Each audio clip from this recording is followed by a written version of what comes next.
Welcome, everybody, to the Out of Home Insider Show, a podcast like no other, hosted by the one and only Tim Rowe. Get ready to have some knowledge dropped on you and to be entertained, because nothing's more valuable than food for your brain. So sit back, relax, we're about to dive in as the best industry podcast is about to begin. And we're recording. Usually like a good place to start is kind of the origin story. How did you get into Out of Home? Well, it's a long story. We've got time. All right. Well, to help you understand how I got into Out of Home, it probably helps to understand like where I come from. Yeah. I started out studying electrical engineering. I switched to computer science my first senior year. There were a few more senior years after that. But it was 1999, and I could code, and people wanted code, and so I started working on projects. This was probably my sophomore year in college. Okay. And before I knew it, I just sort of fallen backwards into entrepreneurship. I could code, people asked for it, so I started charging money, and suddenly I had this little agency that I was running. And a couple years later, I graduated and started doing that agency full time. I learned a lot of really good things running that agency. A couple of the things that stand out are that you can make good money, being a software developer and working for yourself. The flip side of that, though, is that you never get off the treadmill running an agency. You're always having to find that next job. Yeah, exactly. It's an hourly rate job still. And I could see the projects that I was working on for people, and those people were taking those applications that I built and started making money in their sleep from them. And they paid me a handsome hourly rate, but that was it. Sure. Like, as soon as I stopped typing, I stopped getting paid. You didn't get any more money. Right. And so I quickly realized that I wanted to build my own projects. Right. I could code, and the piece that was missing was owning the thing that I coded. And so I started looking for projects that I could work on and own. And the first one that came along was actually with one of our software partners, one of our customers. They were a river rafting outfitter. And when they first came to us, they were still doing stuff on paper. Like, you remember those big paper desk calendars? Oh yeah. It's like 3 feet wide and has the weeks across it and the days down. The secretary comes around once a year and asks everyone, do you want one of these? And everyone says yes. And then like a week later, you're like, why is this thing on my desk? It's yeah. So they were still like booking trips out and scheduling them on these big paper calendars. Wow. And this was how recent? This would have been late 90s, early 2000s. Okay. So recent enough that there were better ways to do it. There certainly were. Yeah. And so they came to us, and by the way, they were also doing the same thing with the boats. So they had these big printouts that somebody had like drawn the outline of a boat, and they would write the names where the butts went. Awesome. Yeah. And so they came to us, and we started out by just making a brochure website for them. And then we integrated it into a back-end booking system that we had built. So now they could book online and on the phone and in person at the Grand Canyon or Moab or wherever they happen to be. And so we had built this system, and lo and behold, turns out they were like the second biggest river rafting outfitter in the country. Wow. And they were state of the art on paper. Wow. And so, we realized together that there was an opportunity here to go package this thing up and sell it to all the other outfitters in the country. And so we started doing that. A couple years later, they bought us out. By then, most of our developers were on that project. And so they effectively bought us out of both companies. Running that company, I had, grown to maybe 15 developers running the agency. Okay. And we still just had 2 crappy phone lines from the local telco. So 15 employees serving, all these customers with 2 phone lines. Like, nobody could ever get a hold of us. It was really frustrating for our customers. This was for folks that are listening. This was the world before cell phones. Yeah. So back in the day, there was an actual pair of copper wires that went from the phone company to your office. Imagine 2 tin cans and a string. Yeah. And so for every phone line that you wanted to have at your office, there was an actual set of wires that had to come. And this was also, early 2000s, and voice over IP was starting to take off. Okay. So I went and priced a system to get a real PBX office system with enough handsets for everybody and be able to put people on hold and transfer calls and really basic stuff, right? And I was pricing it out for 15 handsets and the back closet system. was going to be like 30 grand. A month And or a year? no, total. You had to like buy the system. Oh, just for the hardware. Yeah. This was just the hardware. And then you still had to go to the phone company and get phone lines to plug into the thing. And so anyway, I wasn't going to pay 30 grand for a phone system. No. I was super cheap. And so I went and downloaded some open source telephony software, a package called Asterisk. We installed it on a retired workstation and spent like 2 grand on the actual phones. And then we were done. Like we had built this voice over IP system. And then when we sold that company, I still had this system that I built, kept a couple of the guys that had worked for me, and we started selling phone systems.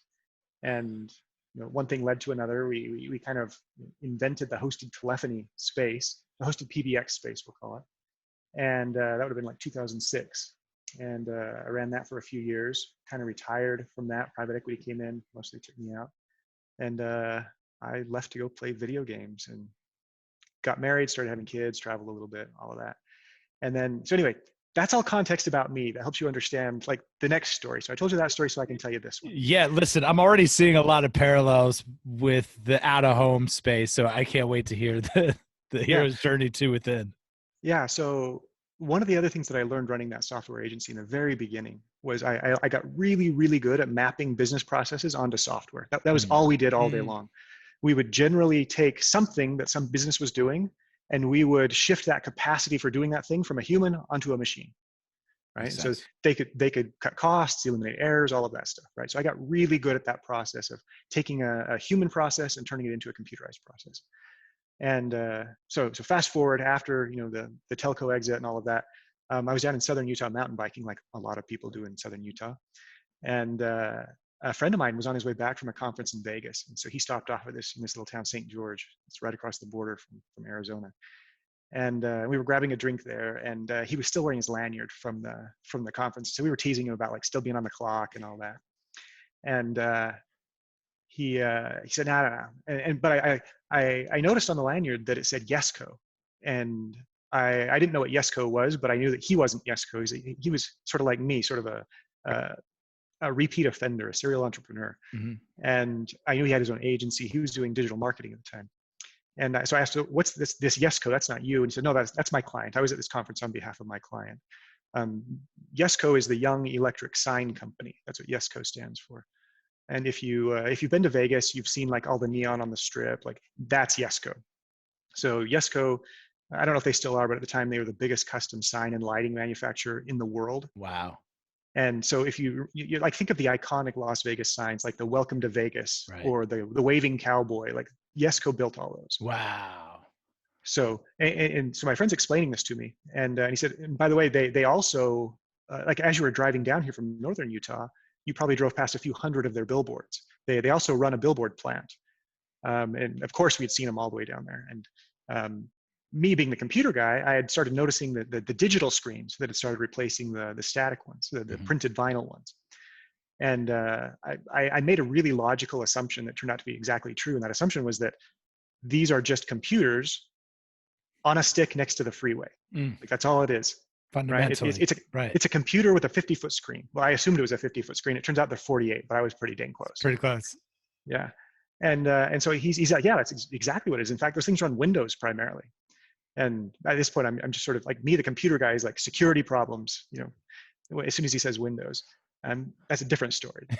But so based on that assumption, though, I made a second assumption, which was, the human race has figured out how to sell computerized advertising space. It's sort of an auction. It looks like Google or Facebook. You have a bunch of advertisers that show up. They want access to the audience, and they configure their campaigns with whatever parameters, how much money they're willing to spend and what time of day and what days of the week or what their customer profile is, all that stuff. And then the algorithms determine what content plays where. And at this point, my buddy's just like chuckling. He's like, no. Sort of figuratively pats me on the head, says, no, that's cute. But if you want to show up on one of those digital screens, you're going to have to commit to 6 months. You're going to fax a contract over. They're going to run a credit check, and it's probably going to run you, I don't know, 20 to 40 grand before you can show up on one of these digital screens. And this is where that stereotypical entrepreneur moment where like your mind is blown, all that stuff was sort of, happening all right then. And it made no sense to me. It seemed so obvious that you have this fundamentally identical medium to online advertising in terms of not in terms of how it works, but in terms of the mechanics, Right. right? It's a computer, and you're selling fractions of time on the computer screen. Like, we have been doing this for 20 years. Like, somebody could have watched Google for 18 of those years and started doing this 2 years ago. Like, this should have been done by now. Yeah. And so I'm just sitting there like, it seems so obvious to me that I assumed there was some reason, some regulatory reason, or there was some reason that it couldn't be done. And so I let it go No and kidding. didn't do anything. And when was that? So that was probably like February of 2015. Okay. And So it was close. It was close to being time. Just it wasn't fully baked yet. It was getting really close. So I didn't do anything at the time, except that I kept noticing, like I kept seeing these screens everywhere. And I called a couple of the billboard companies, and they wouldn't sell me, a week on a sign, let alone a day or an hour or a minute on a sign, which was, I mean, the computer shouldn't care. And nobody would do it. And I couldn't find anybody like doing this sort of marketplace style billboard sales approach. And so maybe 6 months later, so probably by September or so, I still hadn't found anything. I call up my buddy. By the way, he's my co-founder now. And I call him up and I said, hey, I can't see why this shouldn't be done already, and nobody's doing it. The folks at Yesco, like, let's set up a meeting. Let's tell them what we think should happen, and they'll tell us why it can't be done. And so he calls up Pat, who's the president of Yesco Outdoor. And we show up at Pat's office, and Pat is exactly who you think Pat should be. Like, he's, I don't know, mid-60s, like super nice guy, well put together, has been slinging billboards for like 40 years. Like, I think he actually, this might be apocryphal, but I think he started out painting billboards as a kid because his dad was in the business. That's so cool. And so, he was a salesman, and then he was the sales manager, and then he was the sales director, and then the VP, and now he's the president of the company. Like, that is like the classic career trajectory in out of home.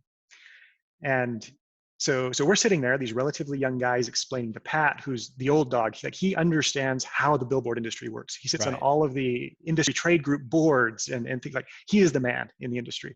And we're sitting here telling him how we think billboards ought to be sold. Yeah, no, that's fine. That's a good idea and all, but we've got a way cooler way to do it. Yeah. And so we're sitting there explaining how Facebook works and how Google works, like from the advertising side. He knows how Facebook, the platform, like the social media platform, works, but we're explaining how the advertising side works and all of that. And luckily, James, my co-founder, he had been doing all of the like SEO and PPC, the digital marketing for Yesco. So he had built some rapport and had a reputation there as an authority. And so Pat, to his credit, like 3 minutes in, he's like, he just pounds his fist on the table and says, "That's the future. Let's go do it." And we're just sitting there like, "You're supposed to tell us why this can't be done." Yeah. It wasn't supposed to be 3 minutes. This should take much longer. Sit back down. And so, at that point we had our first customer, and we went home and started writing code. Wow.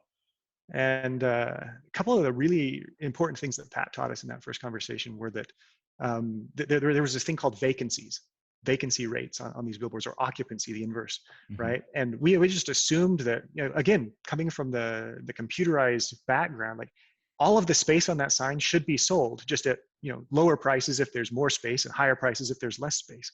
And he's like, no, because of the way that we sell it, it's fixed price, and we're never sold out. Like, that's one of the two like lies that every out-of-home vendor will tell you, is that they're sold out. Yeah.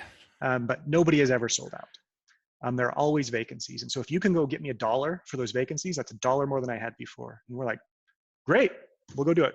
Awesome. So that was like I said, fall of 2015. So we went and started writing code. And on June 6th of 16, we launched on all of Yesco's digital inventory. So they have 4 states worth: Utah, Idaho, Nevada, and Oregon. And we launched on all of their digital inventory. We only did Yesco for the first year. We had to figure out how to actually go and sell the space. We had to figure out how to propagate the content to the remote displays and get proof of performance back, like proof that the image had shown back from the sign, and then bill the customers and figure all that stuff out. So for the first year, we kept it really small, just focused on Yesco. But doing that, at the end of that first year, we did a study with Yesco, and we found that we had added 11% to their digital top line revenue. That's incredible. With zero cost basis for them, zero. Right. Like, that's a top 1% salesperson that comes with a book of business. Yeah. Well, and so I don't have any visibility into what their books look like what their net margins are, but the industry averages in out of home for, for net margins are low teens, right? Sure. And so in the first year, from a cold start 0, we probably came very close to doubling their profitability that year from 0. It's significant. And where did where the business come from then? Is it any different than it is now? And if not, how did you figure the sweet spot for who a Blip client would be? Yeah. So the other thing that we there was some math that we had to do, which was, the sales approach for digital and vinyl signs was identical. So it was the same contract, same personnel, everything. And we had an idea that would keep, the minimum contract size above a certain threshold, just because you have a salesperson involved and you have creative people involved. Right. And in order to pay all those people, you have to be making enough. And so we had assumed it, but we had actually underestimated how few businesses had ever actually been on billboards. So we did some more original research and found that only 2% of businesses had ever been on a billboard. 2%. Wow. 2%. Right. In pre-COVID, we had 30 million small businesses and only 30 million 2%. small businesses. 2%. And of course, it was the 2% with the largest budgets, right? The most established, sophisticated advertisers have the largest budgets, and they were the ones who were present on the medium. So, historically, it was Ford corporate or the local Ford franchise owner, but it wasn't, it wasn't Lenny's Used Cars, and it certainly wasn't Joe the Plumber. Yeah. Right. And so the vast majority of businesses had never been able to justify the expense of being on a billboard because of the upfront cost, because of the sales methodology. And so we just sort of stumbled into the sweet spot for us, which was the 98% who had never been on a billboard because they couldn't justify the way that it was being packaged, spending that kind of money. Yeah. And so we went bottom of the market.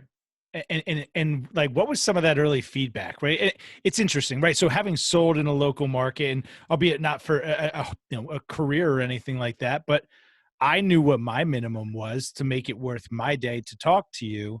And I was never going to talk to Joe's Pizza. What was that? That's exactly right. I mean, yeah, that's right. You were a salesman for billboards, right? You were an account executive. Right. And you understand intimately that it takes you the same amount of time to sell a $200 contract as a $200,000 contract.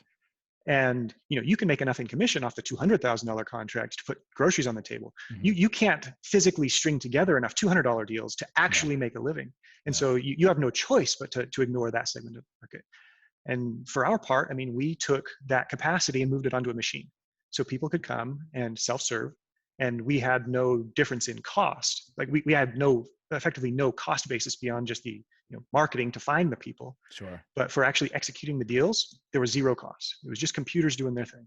Yeah. And so it didn't make any difference to us, profitability wise, whether it was $101 contracts or $100 contract. And something, and Chad and I, and for folks that don't know, Chad Smith is a rock star on the Blip team.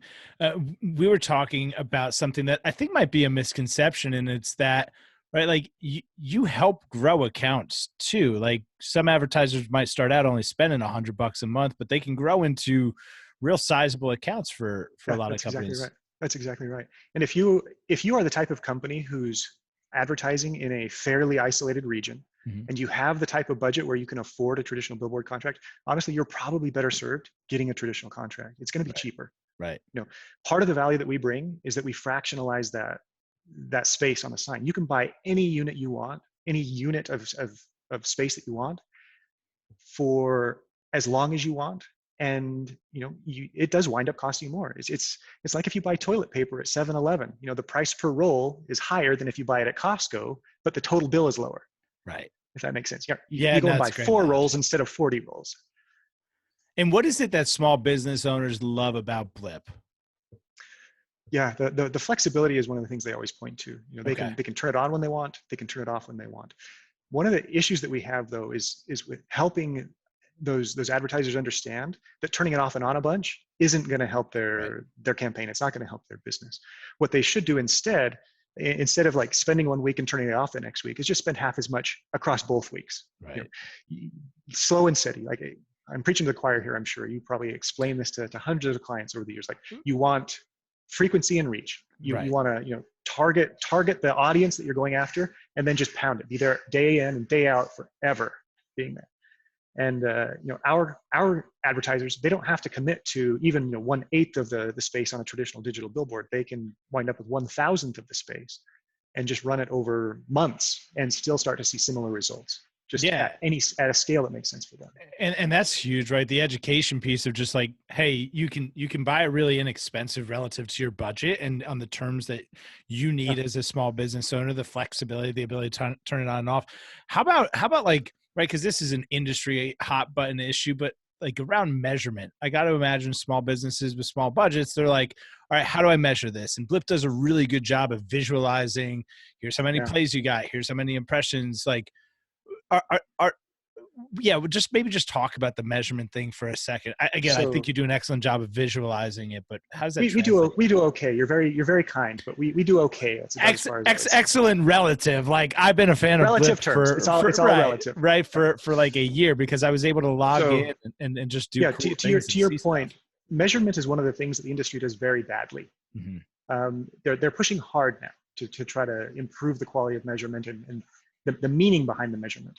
Yeah. But it's something that hasn't historically been the responsibility of the industry. It's typically been performed, measurement and attribution has been performed by the CMO's office of the advertising company, not the out-of-home company. And most of the companies that could afford billboards had a CMO with a staff and sophistication and machines. And they could do all of that. They could plan and measure and optimize. And now as we've introduced a whole new generation of billboard advertisers, these advertisers don't have a CMO or a CMO's office. Mm-hmm. They don't have those sophisticated tools. In fact, if they've been advertising at all, it's only been online. And online advertising has been very effective at conditioning those advertisers to expect what I'll call shallow attribution. It's like, did that person click your site or not? Right? You gave Google $1, and how many leads did you get for it? Right? It's funny. It's not even same day like ROI. It's not even same day ROI calculations. It's like same hour ROI calculations. Like literally, you put your dollar into the vending machine, and within a couple of minutes, exactly, you got to click out of it, right? And so that is one area where we and the industry at large have a lot of work still to do, is in helping educate these advertisers that billboards don't work like online advertising. Online advertising is clickable inherently, or tappable if you're on a mobile device, I suppose. But like, who can click on a billboard? You can't. Who can even dial the phone number on a billboard when you're driving past at 80 miles an hour? You can't. That's not how billboards work. Billboards are a broadcast medium. Yep. It's not a direct response medium. The one narrow exception is Exit Now. Like, that's the only direct response billboard that ever works. It's like McDonald's, this exit. So I'll tell you a funny story. So because like, in my heart of heart, I've got a lot of Dan Kennedy for any of the direct response folks. I got a lot of Dan Kennedy laying around this place. But I wanted to see, can I generate leads from billboards? So I bought a URL, winfreycigars.com. And the creative, I got to say, I thought it was pretty good. It was like a gorilla smoking a cigar with some smoke. It looked cool. And I ran it on Blip at the time, and this has since been corrected, but at the time you could run for $1 a day, right? All the way back in 2020. And I ran, I don't know, I think I threw like $20 at just to see, like, will someone go to this website and take an action? And sure enough, at around $4.17 spent, I generated a lead. And like that's interesting, right? So I totally agree. It's a broadcast medium, but Blip made it accessible and easy to, like, as a marketer, let me just go test something. Do you get? Well, and to our credit, we've made the mechanics familiar enough that you could figure it out. Like, if you've done online advertising, the mechanics are similar. Yeah. There's still some theory and some logic that you need to pick up, like how to use billboards, period. Right. But at least you don't have to figure out how to get your stuff onto a billboard. Correct. Like, if you've done AdWords or Facebook, it feels very familiar. Very, very. And so here's the Mandela question. How'd you come up with the Blip idea? Blip. So we had a part-time employee at the time, and he said, Blip, like billboard flip, Blip. We're like, good enough, let's go. So the rest of the story is kind of funny. Yeah, the rest of the story is kind of funny. So we had this idea, we had the software mostly built, and we had a launch day picked, and we still hadn't come up with a name for the company. And we had to, like, incorporate and get business licenses and all of this stuff. And so we had to come up with something. And so we just, like, I just came up with a name, and it was the silliest thing I could come up with. We decided to call it Acme Intergalactic. That's awesome. So it's generic yet hyperbolic. Right. It's very ironic. Yeah. And so the name of the company is technically Acme Intergalactic. That's awesome. And we started out just DBAing, doing business as Blip, and then we actually did create a separate LLC, Blip Operations, which the marketplace resides within now. That's so very cool. Acme owns Blip technically, but on the first day it was Acme Intergalactic. It's so strong. At some point we got to do like a swag release, a limited edition Acme Intergalactic swag release. Yeah, it's much punchier than Blip, isn't it? Yeah, I dig it. Blip for short. What's the number one misconception about you guys? Like I could place my guess, but I'm more curious to hear from you. What do people get wrong about? Yeah, so we have two different customers, keep in mind too. So we have advertisers and we have sign owners. They're both our customers. So I would say that the common misconceptions are different for those two categories. On the sign owner side, on the vendor side, the most common misconception is probably that we're somehow competitive with their traditional sales efforts. Yeah. Like I said, our advertisers, they have never been on billboards. We're not taking deals away from the salespeople. We're bringing new people and new money to the medium. Yeah. We did some more research and found that 94% of our advertisers had never been on a billboard. Wow. Okay. Like that's a good, because, right. So having been in those sales meetings where it's like, hey, there's this new thing called Adomni and there's this new thing called Vistar and there's this new thing called feels threatening, doesn't it? Like anybody else selling my inventory, that feels like a threat. And I'm sitting there like, this is awesome. Market efficiency. Yes, let's go. But every 25-year media rep with a $1 million book of business is like, no, I don't want them selling my inventory. Yeah. Like there's friction. There's friction. Yeah. So that's probably the biggest misconception. And it's a complete miss too. It's completely unfounded. It's found money. This is all found. It is. Money. It's completely novel income. What we've actually found is that our media owner partners, when they roll out Blip, they do make significantly more money than they did before. And generally what they do is use it to build more inventory or to convert from statics to digitals. And so what we find is that when we show up, we're not taking jobs away from salespeople. They have to go hire more salespeople. Wow. So biggest misconception on the inventory side is that we're somehow taking money away from the salespeople, and the opposite is true. Yeah. On the advertiser side, I would say the biggest misconception is what I described already, that they expect it to act just like online advertising. Like, I'm going to put my dollar into Blip, and tomorrow somebody better call the phone number I put on the billboard. And mention the billboard that they saw. Right. And so the advertisers expect there to be a very simplistic one-dimensional attribution model for billboards, and they don't work that way. Billboards are about statistics and probabilities and averages across large populations over long periods of time. Like there is no one-to-one mapping like you get conveniently from Google or Facebook, where they can show you put your dollar in, this person saw the ad, they clicked on it, they got to your cart, and they exited, like they transacted. And that does not exist for a billboard, nor should it. That shouldn't be what we go for. We should be doing it at scale over long periods of time and measuring the impact on the broader population, not on the individual. We shouldn't be targeting the individual, because every ad that we show isn't seen by one person like an online ad. Right. It's broadcast. It's seen by hundreds or thousands of people, every ad that we show. And you can know broadly, like demographically, what the profile of, in aggregate, the people are that are seeing that ad, without actually querying their devices or getting creepy about their privacy. Or like, you don't have to know who they are or who the person is or what they like. You can know broadly and statistically accurately across the population, the swath of people that is driving past, that sign on the freeway at 8 a.m. on their way to work. What are you most excited about in 21? I'm excited to see where the new normal settles in. COVID was gut wrenching for the entire industry. Like the out of home industry went from like full throttle to full stop in like a week. And right, and we were like hitting full throttle on a runway. Like we had plenty of room to just leave this thing wide open and keep it running. And then suddenly, like that runway was a cliff after all. Right. And you're like, oh no. Yeah, and so it was a really up and down year for the entire industry, and we were no different. Like I think we followed a similar trajectory where at the end of March, beginning of April, our revenue tanked. Like it was really hard to watch, and then it leveled off at the new lower levels, and then it's been coming back very well. Like it's been growing strongly since about May. And so I'm excited to see as advertisers and the public broadly gets accustomed to whatever the new normal is, whether it's, with a vaccine and COVID's a thing of the past, or that we just take measures and have to deal with it on. I don't know where that's going to go, but I think this year will be the year that we like go one way or the other. We either kill the thing or we just accept that it's here and move on. And we'll figure out how we coexist, and things will that'll be the new normal. We'll either get back to the old or into the new. So that's what I'm excited for, is just to know something again, rather than to sit here wondering what it is that in what way is the world going to melt down next week. I think that's a great place to end it on, is pondering on what this will all look like in a few months as it starts to get warmer and life starts to return to everything outside, and people are getting ready to just get out of their homes, right? We've been pent up for a year at that point. I think it's going to be a really unique opportunity for out of home, and looking forward to it as well. Yeah. Where do people go to find more out about Blip? What's Blip working on? Where should folks follow you? Are you active on social?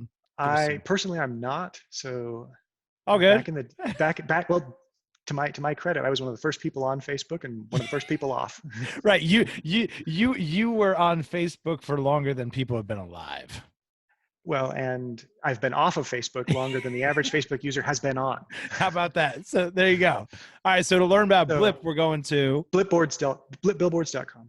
Easy. You can find out all about the business there. Very cool. We'll link out below. Brent, thanks so much for doing this. We really appreciate it. Yeah, of course.